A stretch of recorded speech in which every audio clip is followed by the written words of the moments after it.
நடிகர் நாகார்ஜுனாவை பார்த்து மும்பை ஏர்போர்ட்ல செல்ஃபி எடுக்க வந்த ஒரு ரசிகரை நாகார்ஜுனாவோட பாடிகார்டு ஒருவர் இழுத்து தள்ளிய சம்பவம் ரசிகர்களை அதிர்ச்சிக்குள்ளாக்கியிருக்கு.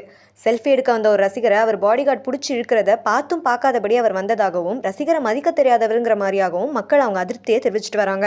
சோசியல் மீடியால பலர் இதுக்கு கண்டனம் தெரிவிச்சிட்டு வந்த நிலையில நாகார்ஜுனா இந்த சம்பவம் இப்பதான் எனக்கு தெரிய வந்ததுன்னும் கண்டிப்பா இப்படி நடந்திருக்க கூடாது, இதுக்கு நான் மன்னிப்பு கேட்டுக்கிறேன்னு சொல்லி இந்த சர்ச்சைக்கு முற்றுப்புள்ளியும் வச்சிருக்காரு. இது மாதிரியான சினிமா நியூஸ் தெரிஞ்சுக்க சினிமில்லஸை சப்ஸ்கிரைப் பண்ணுங்க.